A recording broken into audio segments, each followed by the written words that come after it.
Muito bem, então bem-vindos a todos que estão aqui neste pequeno auditório virtual. Hoje realizamos o nosso 87º Café de Ciência, já um longo caminho desde 2008 até hoje a realizar estes cafés de ciência e, fruto das circunstâncias, hoje é a primeira vez online, o que também é um desafio para nós. Aliás, é a segunda vez. No mês passado também já fizemos online, porque o professor era de Santiago de Compostela, e hoje também temos o nosso convidado, o Rui Berkmayer, que é engenheiro do ambiente e que eu já vou passar a apresentar, mas antes disso eu gostaria de deixar duas notas ao nosso auditório. Em primeiro lugar, que nós temos um chat onde vocês podem ir colocando as vossas perguntas, se não quiserem falar diretamente, mas se quiserem falar diretamente, é só também utilizarem o símbolo da mãozinha e eu, como moderadora, depois irei passar-vos a palavra.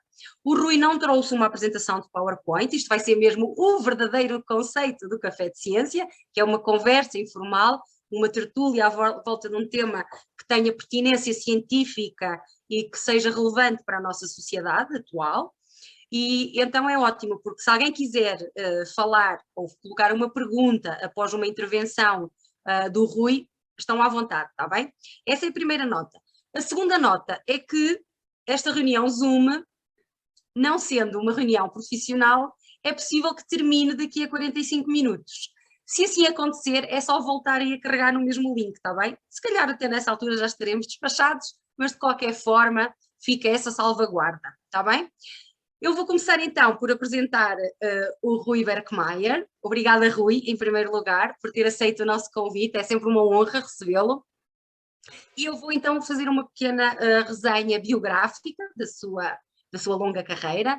O Rui é licenciado em Engenharia do Ambiente pela Faculdade de Ciências da Universidade Nova de Lisboa, é colaborador da Zero desde 2016 na área dos resíduos, mas antigamente passou pela Quercus durante 20 anos, entre 96 e 2016, foi o coordenador do Centro de Informação de Resíduos da Associação Quercus.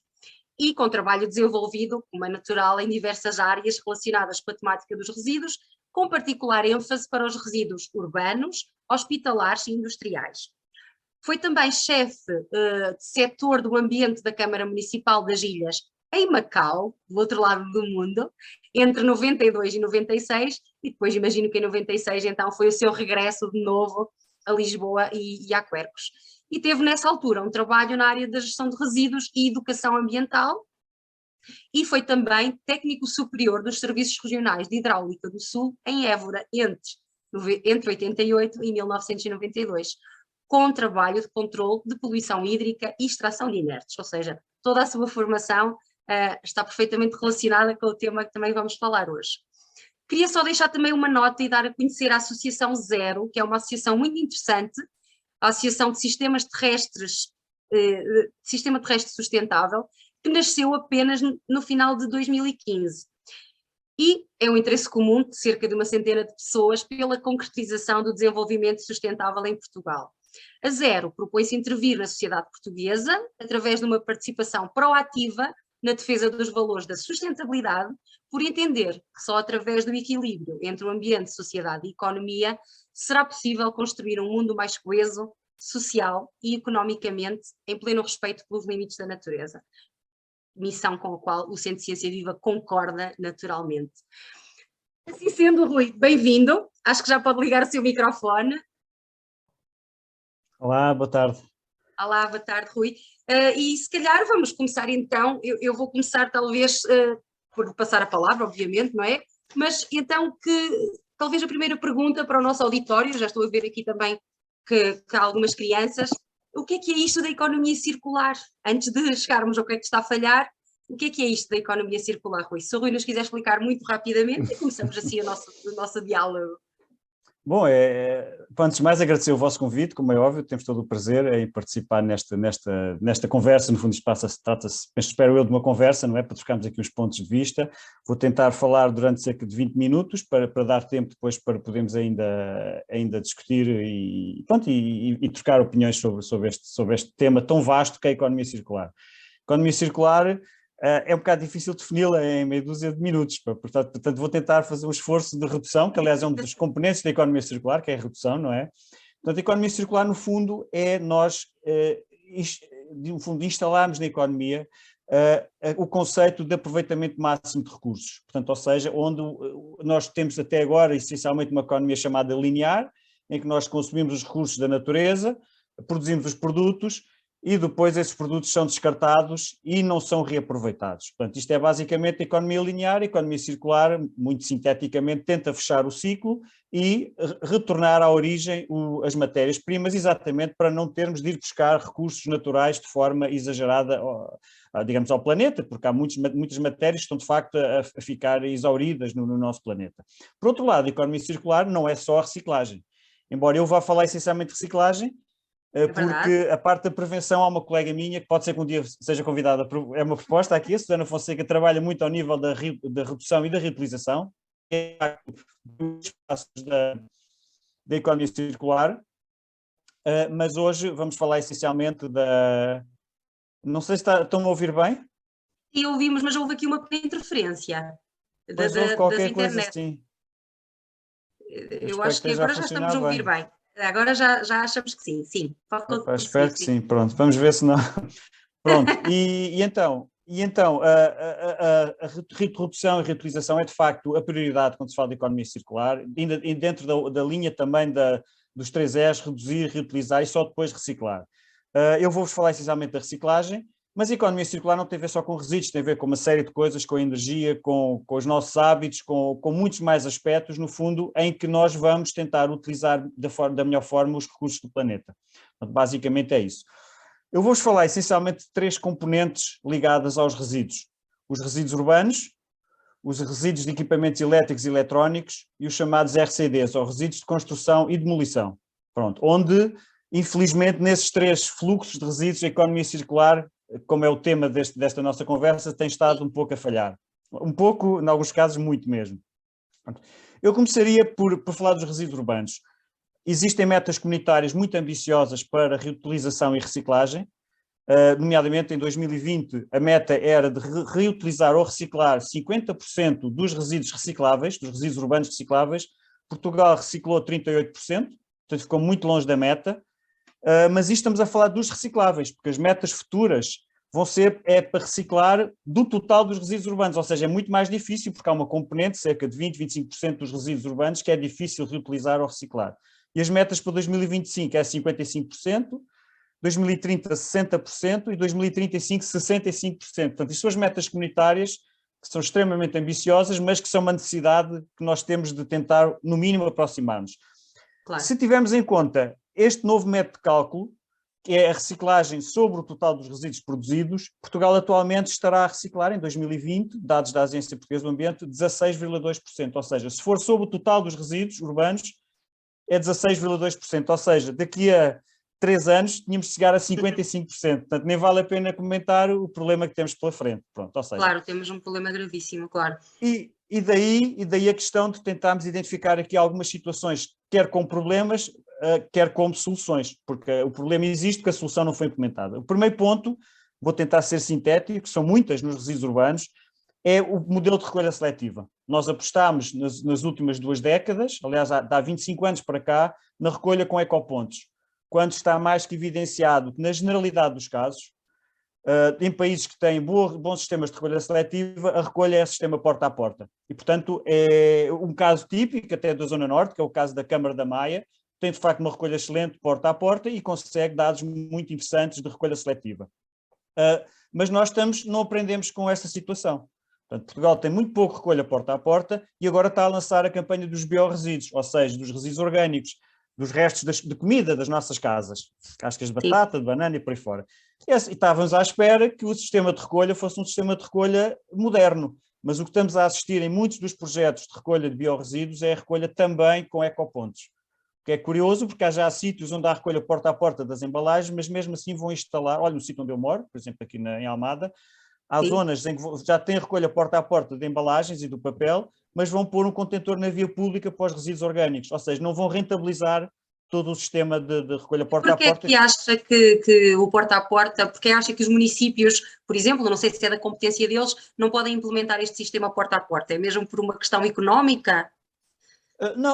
Eu penso que é uma questão de facilitismo. Portanto, nós pomos um ecoponto na via pública, está posto, está feito. Exato. Agora, se funciona ou não, isso é outra questão.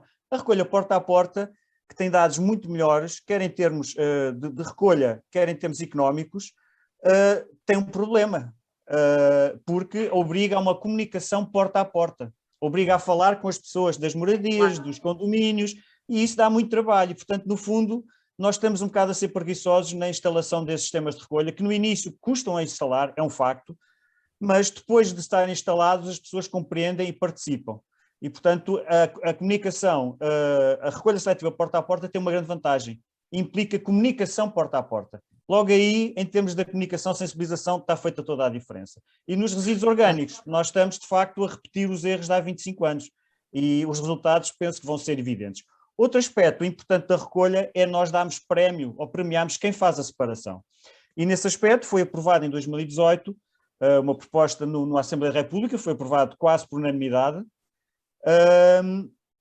Nós temos aqui um problema que é, nós tínhamos um sistema de recolha, portanto foi proposto e aprovado no Parlamento, o sistema de recolha das embalagens, por exemplo, de água, de garrafas de água, isso tudo, através do depósito de retorno, ou seja, quem compra uma garrafa de água pagava um depósito, se devolvesse à máquina que seria instalada nos vários centros onde se vende esses produtos, a pessoa recebia um prémio, recebia de volta ao depósito, ou seja, quem separava ia ter um incentivo claro para separar, e nós teríamos uma grande vantagem, os resíduos deixavam-se espalhados pelo país. Garrafas de água, latas e por aí fora. Infelizmente, esse sistema que devia ter entrado em vigor exatamente em 2000 e... Está-me a ouvir? Então, por segundos voltou a falhar. De qualquer forma, já que isto falhou um bocadinho, não sei se o Rui consegue ver o chat, mas já temos aqui um comentário da colega Bárbara Rodrigues, que gostaria de falar que também, quando se falamos de biorresíduos, tem que se fazer uma análise do ciclo de vida, não é? Que temos que ter cuidado para os projetos serem viáveis, mas acredito que o Rui também, quando está a dar estes exemplos, também isso já está em consideração, não é? Ter em consideração o ciclo de vida dos biorresíduos, não é? Sem dúvida, é evidente que o ciclo de vida é que faz tomarmos uma decisão num sentido ou no outro, e os aspectos económicos também, como é óbvio, também estão ligados ao ciclo de vida. Agora, é evidente que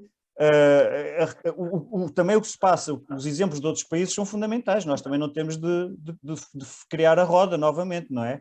E, portanto, a questão da recolha seletiva de orgânicos, e a Bárbara está a pôr a questão das tarifas, como é óbvio, que é muito importante, se nós pensarmos que a recolha dos indiferenciados é feita em muitos casos porta a porta, muitos casos do país, porque não substituí-la pelos orgânicos e haver menos resíduos indiferenciados para recolher. E, portanto, a questão das tarifas é um tema importante, mas está evidenciado em muitos países onde tem a recolha porta a porta de orgânicos, que de facto é o sistema que melhor funciona. Isto, portanto, é uma evidência a nível europeu, principalmente a nível europeu. Agora, claro, há situações onde poderá não ser viável ou ser mais caro do que o ecoponto, mas de um modo geral é de facto os dados que existem. Estudos feitos a nível nacional sobre os custos não têm muito a ver com a realidade que se passa noutros países, e é uma pena que essa experiência não tenha sido aproveitada. Aliás, para os próprios ecopontos também foi argumentado com a questão económica, quando eles foram avançados, e agora já toda a gente praticamente reconheceu que o porta a porta será a melhor solução. Bom, avançando, de facto, a questão das embalagens e da recolha com o sistema de depósito de retorno devia ter avançado em 1 de janeiro deste ano. O sistema está atrasadíssimo, ainda não saiu a legislação e portanto, o que se passa é que nós não temos este sistema a avançar. E isto era um sistema aqui claramente interessante para toda a gente, porque as autarquias ganhavam, porque deixavam de ter menos custos na limpeza pública.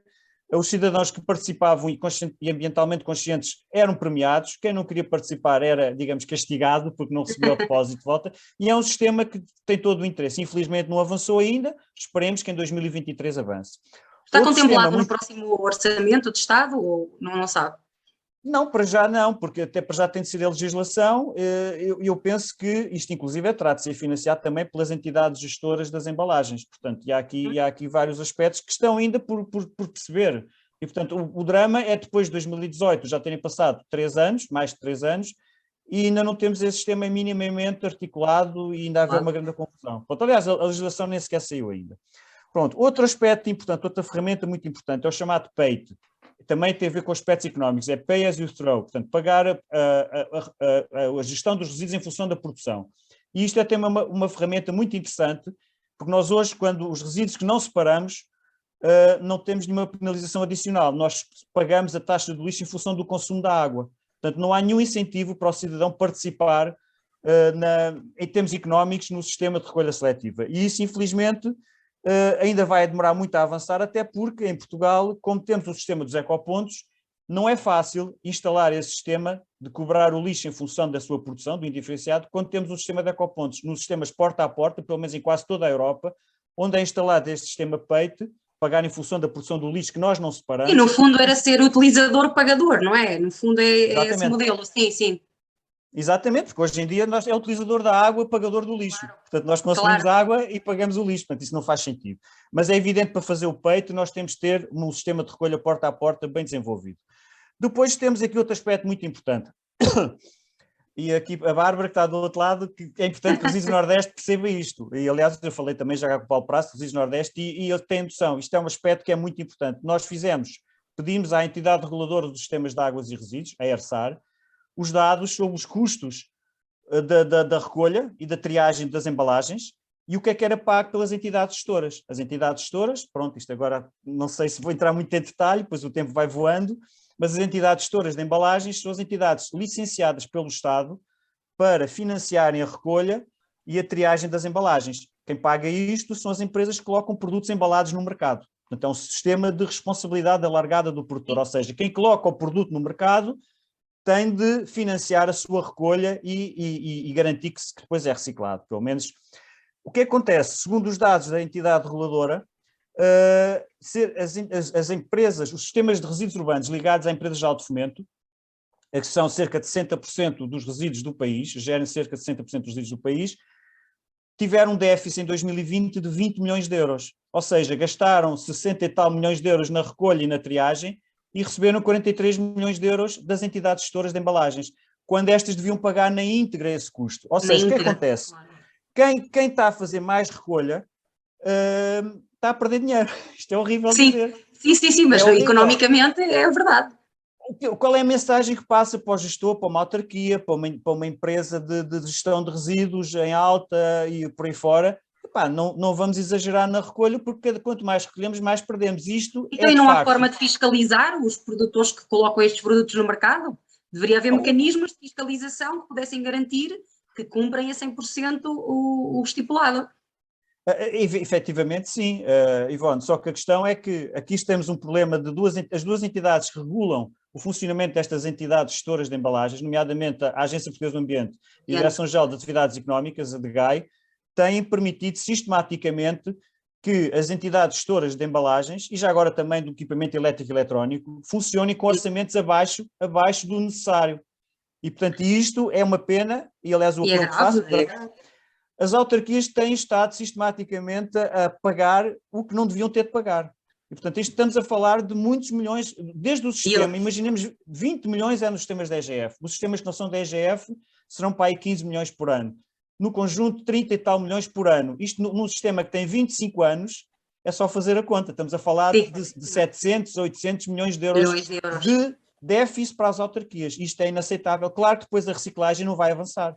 Nem porta a porta, nem nada. Porquê? Porque quanto mais trabalham, quanto melhor trabalham, mais pagam. Claro, isto não faz nenhum sentido.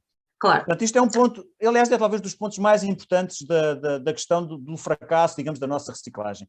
Depois há outro aspecto também interessante, que é o que é que estamos a cumprir as metas, porque depois o truque que existe que estas entidades gestoras fazem, com a conivência, digamos, do Ministério do Ambiente, peço desculpa ser tão direto, mas é que a nossa função. Estamos para falar disto.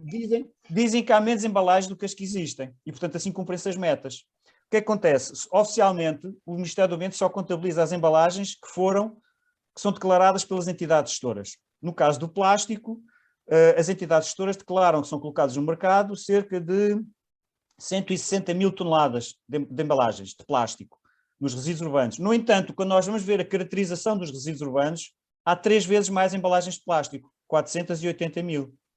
Pois. E, portanto, ou seja, temos aqui uma diferença enorme, ou seja, oficialmente, segundo as entidades gestoras, só 3% do nosso resíduo é que é embalagens de plástico. Portanto, nós temos era um caso de estudo a nível europeu. Portanto, isso não é verdade seguramente, Claro, porque depois sabemos, claro. as caracterizações dos resíduos urbanos indicam que há muito mais embalagem. Depois é claro, estamos de facto a funcionar num sistema em que nos enganamos todos uns aos outros. Portanto, obviamente as metas são cumpridas, mas não são efetivamente cumpridas. É uma forma de fingir que são cumpridas. Depois Claro. temos outras situações em que são complicadas, nomeadamente tem a ver com a incineração. Nós temos tido uma aposta muito grande na incineração nas grandes metrópoles de Portugal, portanto, Porto e Lisboa. Temos, inclusive, despachos do Ministério do Ambiente e do Estado de Energia a financiar a incineração através do Fundo Ambiental. E quando depois falta dinheiro aos sistemas para fazer a recolha dos biorresíduos, no entanto, são milhões de euros que estão a ser financiados do Fundo Ambiental, quando a incineração, agora que fechamos as centrais a carvão, é Sim. neste momento a fonte de produção de energia elétrica que mais CO2 liberta por unidade de energia produzida. Por uma razão simples, porque nós, para começarmos a produzir energia a partir da incineração, temos de evaporar toda a água que está no resíduo urbano. Como toda a gente sabe, o resíduo urbano, o contentor de lixo, está cheio de umidade. E, portanto, primeiro tem de se evaporar a água e só depois produz energia. E, portanto, a eficiência deste processo é muito baixa. É uma solução que é aceitável, mas em determinada escala. O problema é que os grandes sistemas do país, onde se decide o futuro da reciclagem em Portugal, nomeadamente em Lisboa, portanto, na Val ao Sul, e no Porto, na Lipor, quando foi estabelecido em 2015 o plano estratégico dos resíduos urbanos, que era para cumprir a tal meta de 50% de reciclagem em 2020, a Lipor, no Porto, foi-lhe dada uma meta de 35%. E a Valor Sul, em Lisboa, foi dado 42%. Ou seja, o sítio onde há mais resíduos, onde há mais pessoas, onde é mais fácil fazer a recolha seletiva, porque existe a incineração, foram dadas metas inferiores à média nacional. Depois vai ter de ser em Bragança, já que estamos a falar para Bragança, e nas zonas do interior do país, que é suposto que Portugal vá cumprir as metas de reciclagem. Claro que isso não é possível, e por isso é que falhámos as metas de 2020. E enquanto houver estes apoios e as metas para as grandes cidades, as grandes metrópoles não forem elevadas, nós, como é óbvio, Portugal não vai, porque é um país muito macrocéfalo, portanto tem grandes polos, e depois o interior com poucas pessoas, e portanto é um problema. Finalmente, em termos técnicos, há aqui também uma solução que avançou ao longo dos anos, que é o chamado tratamento mecânico e biológico, que também não teve a prestação que devia ter, principalmente porque muitos dos sistemas de tratamento mecânico e biológico não foram dotados dos equipamentos próprios para tratar os resíduos. Vou dar um exemplo, uma das maiores unidades de tratamento mecânico e biológico, no fundo, o tratamento mecânico faz o quê? Faz a separação dos resíduos em 3 frações: recicláveis, rejeitados e resíduos orgânicos. Os rejeitados vão para a aterro ou para a incineração, os recicláveis vão para reciclar, como os da recolha seletiva, e os orgânicos vão para o tratamento biológico, que seja digestão anaeróbia ou compostagem, portanto, fazer composto ou fazer produção de biogás. O que acontece? É um sistema flexível que permite a integração agora com a recolha dos orgânicos, porque é possível essas unidades terem uma parte dedicada à recolha seletiva, portanto tem esse interesse. Agora, o problema é que muitas destas unidades não foram dotadas dos equipamentos corretos. Eu vou dar um exemplo extremo. Uma grande unidade que existe em Cascais, que é da Trato ao Lixo, portanto em Trajouce, não tem sequer APE-sacos. Ou seja, o resíduo que entra na unidade de tratamento mecânico nem sequer tem um APE-sacos. São os funcionários, e é uma unidade enorme, para centenas de milhares de toneladas por ano, estão a abrir os sacos com X-atos. Portanto, com X-ato nós não conseguimos tratar e, portanto, a eficiência é baixíssima. Daí que temos, de facto, de mudar o paradigma. Eu já vou nos 20 minutos e se calhar já me alonguei. Pode continuar mais um bocadinho.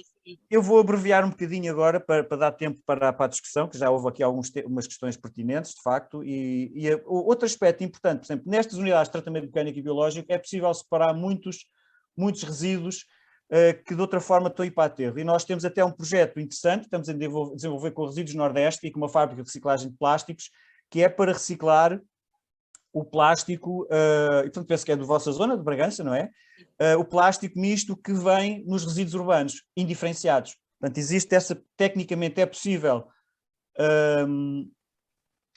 fazer essa reciclagem. Neste momento estamos em colaboração com o Resíduos Nordeste e essa empresa de reciclagem, a desenvolver um projeto piloto no sentido de se começar a fazer esse aproveitamento. E, portanto, os tratamentos mecânicos e biológicos devidamente desenvolvidos e trabalhados, como é o caso do da Resíduos Nordeste, já que estamos aqui mas estamos virtualmente em Trás-os-Montes, não é?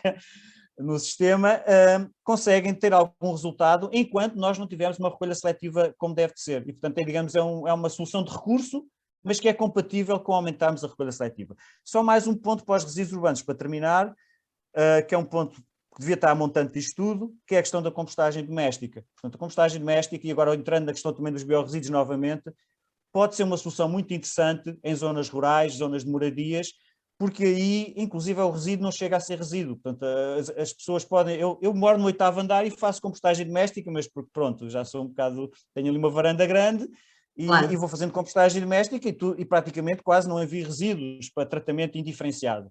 E imagino que seja num quintal, portanto, numa moradia, numa zona rural, é possível perfeitamente aproveitar isso, até para a alimentação de galinhas e por aí fora. Portanto, essas campanhas devem ser desenvolvidas porque é uma forma de não só de não temos é que não temos depois o custo de recolher, nem o custo de tratar. E, portanto, e também quem separa os resíduos orgânicos separa o resto do lixo, como é óbvio. Uma pessoa que separa automaticamente está a separar. E, portanto, tem a vantagem económica para a autarquia, tem vantagem ambiental e tem a vantagem de sensibilização. Portanto, a compostagem doméstica deveria ter grandes apoios a nível do fundamental, em vez de estarmos a gastar dinheiro para baixar a tarifa dos custos da incineração.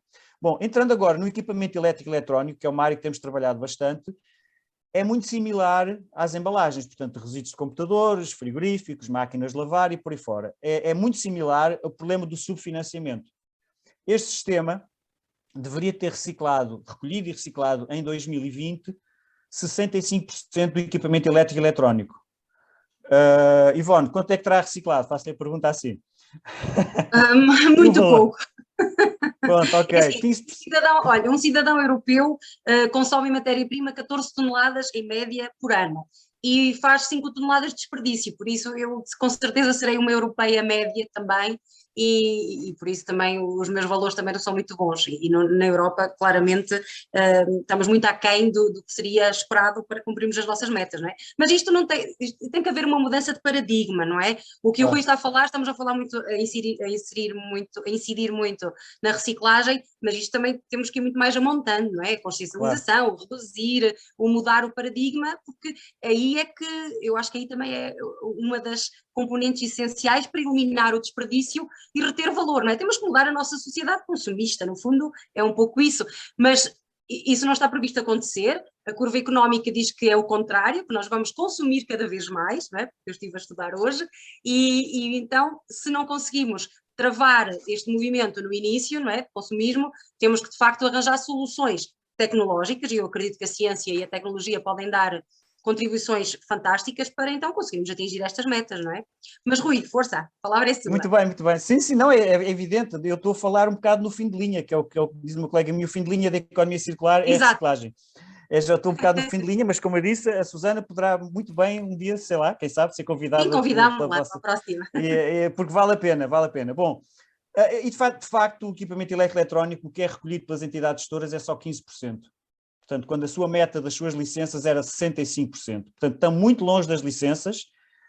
E porquê? Porque o financiamento é muito fraco. Portanto, não há dinheiro para campanhas, não há dinheiro para mais recolha. E depois há um aspecto muito importante, é que a lei obriga os comerciantes, portanto a distribuição, quando vendem um frigorífico novo, têm de recolher o velho. Ora, isso não está a acontecer. Estão a recolher cerca de 20, um em cada 4, quando muito um em cada 3 dos frigoríficos. E, portanto, eles depois vão parar todos os sucateiros com o drama do gás que depois se vai perder para a atmosfera com os problemas das alterações climáticas e antigamente do buraco do ozono. Portanto, não há fiscalização. As grandes empresas de distribuição não estão a cumprir a sua obrigação legal e temos imensas queixas de consumidores que dizem que depois vêm com o computador. Ainda recentemente um programa na SIC evidenciou isso no programa essencial. De facto, o que é que acontece a muitos frigoríficos que são recolhidos, de facto, não vão parar ao destino correto. Depois, e curiosamente, ainda para agravar a situação, Portugal tem permitido a exportação para a Espanha de algum deste equipamento. O pouco que é recolhido vai para a Espanha e agora chegou-se à conclusão que essas empresas em Espanha não fazem o tratamento adequado e algumas empresas em Portugal também não o fazem. Portanto, nós não só recolhemos pouco, como depois tratamos mal. E isto é evidente que não pode funcionar. Só dar aqui um dado, a legislação, claro, penaliza estas entidades gestoras por não cumprirem as suas metas, mas penaliza muito pouco. Elas recebem de ecovalor, por exemplo, 50 euros por tonelada do equipamento colocado no mercado. por exemplo. Mas se não cumprirem a meta, por cada tonelada pagam de taxa de gestão de resíduos 6,6 euros. Portanto, recebem 50 e se não cumprirem pagam 6,6, ou seja, compensa bem a ilegalidade. E, portanto, enquanto for assim, não temos hipótese de mudar o paradigma da situação. Finalmente, para terminar, os resíduos de construção e demolição. É uma situação, talvez a pior gestão que há em Portugal de fluxos. A seguir ao equipamento elétrico eletrónico é este fluxo. Aliás, esta é a pior mesmo, e a seguir é os REs. A grande maioria destes resíduos não são reciclados. Portanto, as empresas de reciclagem que existem em Portugal são poucas e não conseguem ter sequer acesso aos resíduos e, quando têm, embora a lei obrigue as obras públicas a incorporarem 10% destes materiais, a lei não está a ser cumprida. E, portanto, mas é por serem materiais, não há empresas, porque é demasiado difícil, são materiais demasiado grandes. Estou a tentar traduzir aqui para uma linguagem mais corrente. Tem a ver com isso, com a especificidade do material? Tem a ver com duas situações logo à partida. A primeira é muitos dos empreiteiros, e nós conhecemos vários casos desses, não querem pagar o tratamento, portanto enviam para os pinhais, enviam resíduos de construção e demolição, é como se dizer, é mato em Portugal, encontra-se por todo lado, pronto. À volta das grandes cidades encontra-se muito, portanto, descargas ilegais sem fiscalização. Mas o mais grave é que descargas ilegais, muitas vezes, de obras públicas, o que quer dizer que a entidade pública não fez o seu papel de acompanhar a empresa contrator. Nós conhecemos um caso em Coimbra, em que a empresa Águas de Coimbra, que é uma empresa pública, permitiu que uma obra de saneamento todos os resíduos fossem depositados num terreno de forma totalmente ilegal. E, portanto, quando a entidade pública, que também não controla o caderno de encargos e a execução da empreitada, na componente dos resíduos, a coisa torna-se difícil. Mas também há outro aspecto, são as pedreiras. Hoje em dia, as pedreiras podem ser recuperadas a sua operação paisagística, o seu enchimento, depois de acabar a parte extrativa, com resíduos de construção e demolição. E isso para nós é uma asneira, porque o resíduo de construção e demolição, bem utilizado, pode servir para evitar abrir novas pedreiras. E, portanto, isso é a economia circular, mas a economia circular aqui praticamente não existe. E, portanto, depois temos a parte dos engenheiros e arquitetos, especialmente engenheiros, que nas obras públicas ainda têm muitas reticências põem muitas reticências na utilização de materiais reciclados, quando para várias aplicações eles até são melhores que alguns materiais virgens. Claro, são mais isolantes, são mais resistentes, têm uma série de características físicas que poderão ser... Sim, mas sim. isso é uma questão de mentalidade também, não é? Também é preciso fazer um trabalho de sensibilização junto desses intervenientes, não é? Dos arquitetos e dos engenheiros, para que eles depois também possam incorporar esses materiais nas construções, mas lá está, é uma questão também cultural, não é? Olha, só queria deixar aqui uma nota que quando a Zoom for abaixo, daqui a 1 minuto, é só voltarmos a carregar no mesmo link, está bem? Que é para depois passarmos então à pasta de discussão. Mas continue, por favor. Pois, mas eu em termos da apresentação, penso que era o essencial, portanto, estes 3 fluxos, resíduos urbanos, resíduos de equipamento eletrónico, resíduos de construção e demolição, onde nós achamos, de facto, a economia circular ainda há muito para fazer para que a economia seja efetivamente circular, e não estou a falar da prevenção e da reutilização, que essa então é muito mais coisas. Claro, claro. Muito bem. Eu não sei se alguém quer fazer já alguma pergunta, porque estamos no minuto final. Eu se calhar vou fechar a reunião já, está bem? Que é para ninguém ficar com a palavra a meio, e voltamos a entrar, está bem? Para ter certeza que isto vai funcionar, está bem? Por isso podemos sair e até já, está bem? Ok. Em Bragança, a possibilidade de nós podermos ter o tal retorno nas embalagens, que já é muito usado, aliás, no centro e norte da Europa. E a questão que eu queria colocar mais concretamente ao Rui é como é que ele vê a evolução desses sistemas e se de alguma forma tem caminho no contexto nacional. Pois é uma questão importante, Artur, porque nós, pronto, quem vai à frente é sempre aquela entidade ou aquele sistema de que nós esperamos mais. E um dos sistemas que tem estado sempre à frente em Portugal, o sistema de gestão de resíduos urbanos, é o sistema da Câmara da Maia. Portanto, o sistema da empresa pública Maia Ambiente, que de facto lançou um sistema muito interessante de recolha porta a porta, que vai permitir também, penso que até já estarão a fazer recolha porta a porta de orgânicos, mas há anos, isso há muitos anos, que se ouve falar que para o ano vai avançar o peito na Maia. Bom, eu não sei se já avançou ou não este ano, posso estar desatualizado, mas de facto isto está a demorar muito tempo. E demora tempo porquê? Porque o sistema está enviesado economicamente. Porque no dia em que quem lança o peito e não tiver um sistema, digamos o edifício, aquelas que estão, por exemplo, das embalagens serem pagas o valor correto, pode ser um sistema perverso para quem esteja a apostar a sério na recolha seletiva, nomeadamente através do peito. E depois há o aspecto que eu estava a explicar, o aspecto político. Pá, isto em Espanha aconteceu muito, principalmente na Catalunha. Há muitos municípios na Catalunha, portanto a Catalunha é um dos casos de sucesso, tem muitos municípios com bons sistemas de recolha seletiva de orgânicos, com peito e isso tudo, recolha porta a porta, até em zonas de edifícios e tudo, mas houve sempre muitas guerras devido ao aproveitamento político dos partidos que estão na oposição nessa autarquia, com o papão de que com o peito vamos pagar mais pelo resíduo, quando é exatamente o contrário. O peito e uma boa gestão de resíduos faz com que o custo, se o modelo económico estiver devidamente feito em relação às entidades gestoras, faz com que o custo da gestão dos resíduos seja mais barato. Porque vamos lá ver, uma entidade, a recolha de uma tonelada de plástico e o seu encaminhamento, o recolha de uma tonelada de resíduos custa X, pronto, vá lá. E tratamento 100 euros por hipótese, pronto. Se for uma recolha de uma tonelada de plástico e a sua triagem, supostamente não custa nada para a autarquia, porque a entidade gestora pagaria o custo que tem de pagar da recolha e da triagem. Portanto, à partida, a recolha seletiva e o porta-a-porta que permite dados, normalmente, valores mais elevados de recolha, era uma coisa interessante. E o peito, ao premiar e ao incentivar as boas práticas, mais ainda. Agora, o problema é que quando temos o edifício, como temos em Portugal, completamente subvertido. Quem não cumpre, como eu expliquei, paga uma TGR mais baixa. Portanto, qual o sistema de entidade gestora de embalagens, se não cumprir, não é penalizada minimamente por isso. E, portanto, não paga o suficiente às autarquias. Portanto, o sistema, isto é uma questão muito como é que é dizer, social e de sensibilização, mas é, antes de mais, uma questão económica. Quer a gente queira, quer não. Se o modelo económico não empurrar num sentido, bem podemos nós tentar explicar às crianças a importância da recolha seletiva e isso tudo, que não vai haver resposta e vai haver sempre aquelas pessoas que dizem eu não estou para separar porque o meu vizinho, não separa e paga o mesmo que eu, porque é que eu vou ter esse trabalho? E, portanto, o sistema tem de ser justo a todos os níveis. E, infelizmente, em Portugal o sistema tem várias fragilidades e várias situações injustas do ponto de vista económico. E, enquanto funcionar assim, vai ser muito difícil mudarmos digamos, o paradigma. Nós temos esperança com quem vier agora para o Ministério do Ambiente, não sei, independentemente da cor política, tem de mudar a situação da gestão das entidades gestoras e o funcionamento, principalmente aqui das embalagens e do equipamento eletrónico. Porque se não mudar isso, daqui a 4 anos o Centro Ciência Viva organiza uma nova encontro e lá vai estar alguém, eu ou outra pessoa da Zero ou da Quercus, ou o que seja, com a mesma cassete. E isto tem de mudar mesmo. E temos de ser nós, os cidadãos, a exigir aos nossos governantes que mudem as coisas. E, infelizmente, exigimos pouco. Isso é que eu acho. É verdade.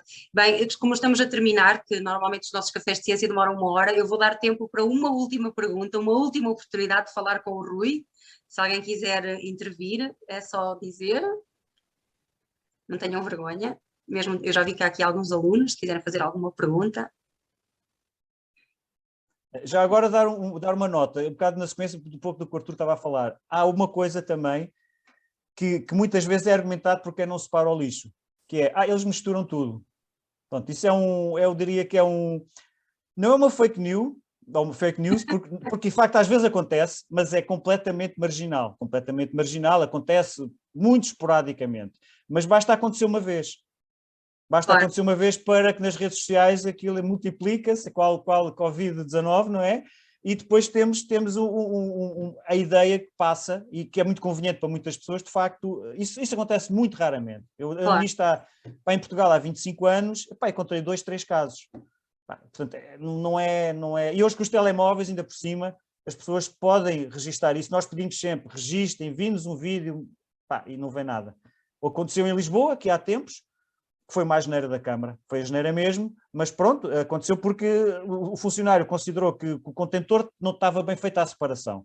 Mas é ridículo, porque uma coisa é um ecoponto que tem muitos litros de embalagens, ter lá um saco ao outro diferente, aquilo vai para uma estação de triagem. Portanto, não tinha problema nenhum. Claro. Do ponto de vista técnico, do ponto de vista comunicacional, então é o tiro no pé completo. Quer dizer, se a gente anda aqui a tentar sensibilizar as pessoas e depois uma imagem daquelas, um vídeo daqueles numa rede social, mata tudo. E, portanto, foi uma asneira muito grande da Câmara de Lisboa, mas só queria dar esta nota, porque às vezes é o argumento que as pessoas utilizam, mas que não é legítimo, na minha ótica não é legítimo. Muito bem, e com esta nota para estarmos alerta também, que nem sempre só por morrer uma andorinha não se acaba a primavera, não é? Não é por haver um erro que nós não havemos de continuar a fazer o nosso trabalho de ativistas também ambientais. Eu acho que todos que estamos aqui estamos interessados nisto. Quero agradecer muito ao Rui Berkmayer, muito obrigada. Quero também agradecer ao Artur por me ter facilitado o contacto e por ter estado presente, e a todos vocês neste auditório. Da parte do Centro de Ciência Viva, faremos um próximo Café de Ciência no próximo mês, depois ainda a anunciar. Eu gostaria muito que vocês seguissem a Associação Zero nas redes sociais, seja para também estarmos atentos. Eles publicam e têm artigos muito, muito interessantes em várias linhas. É uma associação que tem feito um trabalho notável, também muito obrigada por isso. E da parte do Centro de Ciência Viva, apenas agradecer e desejar uma boa noite a todos, e espero ver-vos ao vivo ou online no próximo Café de Ciência a anunciar. Muito obrigada a todos. Até à próxima. Olha, obrigado pelo comentário sobre a Zero. Muito obrigado. Não, é assim mesmo. Obrigada, Rui. Obrigada. Então vá, até à próxima. Deus.